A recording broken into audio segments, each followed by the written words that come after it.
Tem um cansaço do replay, eu acho, eleitoralmente, para o eleitor. O eleitor olha para tudo isso e fala, ai meu Deus, de novo, Lulinha, de novo, Bolsonaro com dinheiro vivo, ou bolsonarista com dinheiro vivo comprando imóvel, porque é a desculpa, inclusive, recorrente. De novo, e que eu não sei o quanto eleitoralmente isso vai ser decisivo na hora do voto.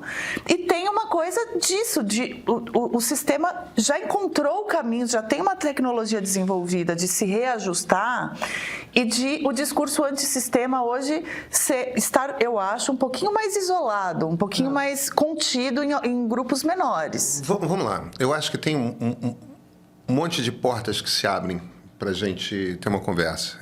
Primeiro, deixa eu só responder duas perguntas, a segunda já encaminhando para um comentário aqui. Primeira pergunta rápida do Carlos Alberto Russell Filho. Agora o Lula virou o rapaz, não era o Nine, não era o Barba? Essa coisa dos apelidos, eles usam naturalmente esses apelidos para que, se alguém encontrar uma planilha, não identifique com rapidez de quem se fala, né? Por que a Polícia Federal está interpretando que o rapaz é o Lula? E é sempre bom deixar isso claro. Isso é uma interpretação da Polícia Federal. Ela pode estar errada, tá certo? Mas existe uma nota de que esse R$1,5 milhão era para o filho do rapaz. E esse é um dinheiro que foi passado para essa empresária, a Roberta Lusinger, que é neta de um dos acionistas do Credit Suisse, né? Uma moça muito rica, que era casada com Protógenes Queiroz, que era um delegado da Polícia Federal, super ligado ao PT. Vocês vão... do PCdoB. Depois foi deputado pelo PCdoB. Espetacular, né? Uma bilionária suíça casada com o delegado comunista, né? Não, e o Protógenes... Só no Brasil. O Protógenes é uma figura à parte. Sejamos justos. Folclórica. Que Friedrich Engels era muito rico. É verdade. E sustentava Karl Marx, não é só no Brasil. Também sejamos justos que o Protógenes era... O Protógenes dá para esperar absolutamente qualquer coisa. Ele é tipo um Era um comunista Carluxo. peculiar. É tipo um Carluxo. Mas, enfim, a Roberta Lusinger, ela tem essa conexão muito próxima com Lulinha, com Flávio Luiz Lula da Silva. Ele aparece em outros lugares da investigação do INSS, só que nos lugares em que aparece ele, inclusive literalmente, né, ele está na porta da casa que eu não devia estar, quando a Polícia Federal bate a porta. Ele está no avião do careca Isso. junto com o careca tem do essas INSS. coisas todas, mas não tem nenhum rastro de dinheiro direto para o Lulinha. Só que tem esse rastro desse dinheiro para essa Roberta Lusinger, que é muito próxima do Lulinha, e esse dinheiro seria para o filho do rapaz. Então, a Polícia Federal está fazendo um jogo de cruzar pontos e fazendo uma interpretação que não necessariamente está correta. Isso faz parte de uma investigação. Então, é assim que se interpreta os... você vai cruzando as informações para tentar chegar à informação. O M. Strugali, eu nunca sei se é Struga ou Strugali, tá? Então me perdoe. Pedro, acabei de ouvir o Nassif dizer algo muito parecido sobre a eleição de 26, de parecer com a 14, mas ele aponta o risco do descrédito nas instituições virar antipolítica e termos um novo 2018. Eu acho que tem mesmo esse risco, porque isso ajuda imensamente, é o que a gente estava falando aqui, um discurso antissistema, um discurso mais populista, né? Eu discordaria de um ponto que você levantou, Flávia. Não é só o público bolsonarista que tem resistência a acreditar na corrupção dos seus. Não. É que agora é todos os lados. Mas historicamente o eleitor do Lula tem convicção de que o triplex nunca houve intenção de comprar o triplex e que o sítio de Atibaia... Não existiu. Tem até a turma que diz... Tem até a turma que diz que não, o mensalão pode ter acontecido, o petrolão aconteceu, mas o Lula não sabia de nada. O Lula não ganhou sítio, o Lula não ia ganhar um apartamento, entendeu? Tá bom. Então, esses dois núcleos, só dois líderes políticos têm, de fato, um eleitorado muito fiel, que são Lula e Bolsonaro. O eleitorado fiel do Bolsonaro é evidentemente menor do que o do Lula, mas muito fiel. E os dois eleitorados resistem a acreditar em denúncias contra os seus. O problema é que mais de metade do povo da sociedade brasileira não está nem entre o eleitorado fiel do Bolsonaro, nem o eleitorado fiel do Lula. Sim. Se você somos dois eleitorados, não dá metade da população. Mas o meu ponto não era que do lado do Lula houvesse uma crença, nada disso. Eu só estou dizendo que naquele momento tinha o grupo político-alvo principal era o PT e os petistas, óbvio, negam até hoje. E o resto, havia ali meio que bom, o que você vai esperar? O que do Eduardo Cunha mesmo? E tal. Agora, tem os dois polos da política... os seus eleitorados se blindam dessas denúncias. Então, fica um pouco mais estável aqui nessas duas pontas. Imaginar que o seu eleitorado vai seguir ali, aderindo, entendeu? A outra dúvida que eu tenho é se esse acordo é possível. O que eu quero dizer com isso? Eu acho que tem uma boa conversa para a gente ter. O primeiro livro a fazer sucesso, do Yasha Monk, é um livro que eu adoro, que é um livro chamado O Povo contra a Democracia. Ele trata principalmente da Europa, né? Ele embora radicado nos Estados Unidos, ele é alemão de origem. E o que é esse O Povo contra a Democracia? Tem um aspecto da democracia liberal que eu acho que nem todo mundo compreende. Ela é simultaneamente democracia e liberal, né?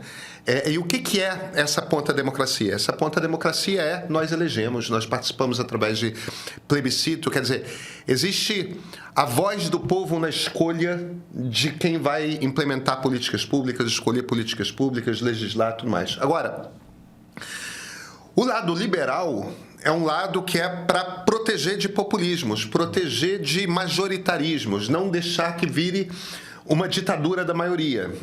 E isso você faz com alguns instrumentos, regras que todo mundo tem que seguir, direitos essenciais do cidadão e, diferentemente do que acham os libertários, uma burocracia de Estado. Sim. Uma burocracia de Estado que seja constante. Entra governo, sai governo, entra governo, sai governo.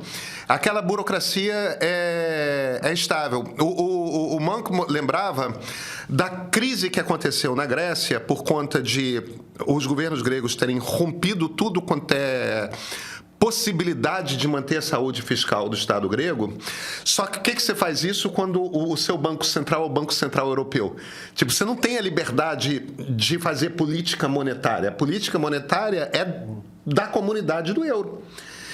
Onde a Alemanha, por ser o maior PIB, tinha um peso imenso. E ficou um período ali em que os gregos elegiam pessoas que diziam que iam gastar dinheiro, iam resolver, e não iam deixar de ter desemprego, e não iam ter arroxo fiscal, e o Banco Central Europeu não mudava a política. Aí o governo caía, elegia-se de novo, aí o governo caía, e daí que vem a ideia do povo contra a democracia. A democracia, nesse caso, representada por esse lado liberal dela, que é dessa burocracia de Estado. E parte dessa crise de populismo do mundo, quando esses caras ficam falando do sistema, quando o Trump se vira e fala esse lamaçal de Washington, eu vou drenar esse pântano, né? O sistema é essa burocracia de Estado que funciona a despeito dos políticos eleitos. Por que eu estou falando isso? Porque a Polícia Federal é isso. E eu me pergunto se um acordo é possível, porque tem um pedaço aí com o qual você tem que combinar, que é com a burocracia de Estado. Será que esse poder político, juntando nele o Supremo Tribunal Federal, os 11 ministros, será que ele tem poder de controlar a Polícia Federal no Brasil hoje? O Bolsonaro tentou, não conseguiu. Eu tenho a impressão de que a gente já tem a gente, pela primeira vez na história do Brasil, tem de fato uma burocracia de Estado que já é forte o suficiente e protegida o suficiente através de regras que gente muito poderosa na República, tendo sido eleita, eu acho que não consegue muito intervir, não. Mas o desmonte da Lava Jato... Tudo bem. É isso, né? O desmonte da Lava Jato é o Tribunal Superior, os tribunais superiores... das regras, né? Exato. Não, mas o PL da dosimetria também. Sim. Também é uma reação da política contra a ordem, né, contra a lei. A Lava Jato, a lei pegou, putz, você... E a PEC da blindagem, que não passou. Exatamente, e que não passou porque, de repente, tem esse instrumento aqui, né? E como existe uma discussão da PEC da segurança pública e do projeto antifacção, tem uma corrente que afirma categoricamente que a Polícia Federal vai ficar com menos recursos por causa disso. Exatamente, tem uma disputa de poder dentro da discussão da PEC da segurança pública para ver para onde vai uma parte significativa de poder, se fica na Polícia Federal, que é mais independente, eu acho que é o consenso, ou vai para as polícias estaduais, que são mais vulneráveis à influência. Eu acho que a política brasileira melhorou nos últimos 30 anos, acho que a participação popular na política, de várias formas, que tem partes negativas, como as que você está discutindo, muitas delas vêm do celular, né, da participação das pessoas pressionando os políticos, mas tem partes boas, e partes boas conseguem constranger, por exemplo, a PEC da blindagem, conseguiu constranger a PEC do quinquênio, que dava aumento para os juízes automaticamente, e acho que, às vezes, não é suficiente para constranger. A política consegue, internamente, com seus acordos, aliviar para os políticos a letra da lei.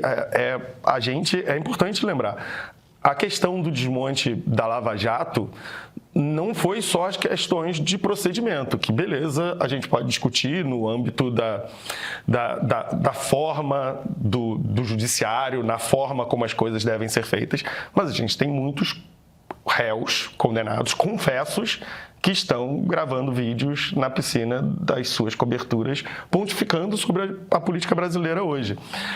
Então, a política consegue se defender e acho que em vários momentos ela faz sem ter nenhuma vergonha. Nenhuma vergonha. A PEC da blindagem o PL da dosimetria é exatamente isso. Olha, o processo judiciário aconteceu, mas é de um cara que a gente gosta, então vamos aqui fazer um acordo, a gente faz isso em troca de alguns bilhões para o governo aqui nessa tributação, a gente vota no Messias, mas vamos... a gente esquece o Master, que o Sóstenes citou na coletiva, citou o caso do Master com o Alexandre de Moraes. Então, ele colocou o elefante na sala. Talvez as pessoas, ao verem, sei lá, a gente pode pensar, ao verem uma nova pizza, que aí pode ser um escândalo para a direita ou à esquerda, as pessoas se mobilizem. Mas acho que a política brasileira não teria vergonha de se juntar com o judiciário e fazer um grande acordo nacional. O STF, de novo, a instituição é uma coisa, os ministros são outra coisa, eles são humanos que, ao se verem com muito poder e muito dinheiro, são vulneráveis a certas fraquezas. Então, pode ser que ali haja alguma coisa, eles queiram humanamente se proteger. Mas uma coisa que me faz pensar que esse momento talvez seja diferente é que o mensalão, o petrolão, a Lava Jato, a investigação do golpe eram muito menos, como que a gente pode dizer, ecumênicos do que as emendas. Uhum. As emendas são muito dinheiro para muita gente, muito importante na política, que distribui o poder de uma forma capilarizada, de um jeito que é muito difícil se distribuir dinheiro e poder no Brasil por essa forma, e que pegaria muita gente. Então, eu acho que, nesse momento, talvez esse seja um argumento em favor da possibilidade de um acordo nacional. Mas, pegando um pouco carona no que a Flávia falando das diferenças com 2014, eu acho que o ecumenismo do problema pode ajudar a política a se defender. Ou pode ajudar todo mundo na população a se manifestar e se mobilizar e pressionar para que as coisas avancem. Tô sem fôlego, simplesmente fantástico. Isso se faz em vida, parabéns ao meio. Que maravilhoso, obrigada por essa obra-prima. É um deleite ouvi-la, grandiosa. Esses são só alguns dos comentários de quem já assistiu ao documentário Fernanda Montenegro, A Luz e o Mistério, no streaming do Meio. Uma conversa como você nunca viu, em que a maior atriz brasileira revisita quase um século de vida de palco. Ela conta da infância do subúrbio, da primeira visão da magia do teatro, da força do rádio, da TV, do cinema. Ao lado de Cora Rona e Ricardo Rangel, Fernanda abre o baú das amizades, das saudades e dos encontros que mudaram a sua história. É íntimo, é emocionante, é histórico. Se você ainda não assistiu, o filme está disponível exclusivamente para assinantes do Meio Premium no nosso streaming. Além dessa produção incrível, nosso catálogo conta também com séries e documentários que você só encontra aqui. Assina, assista e viva esse encontro com Fernanda Montenegro.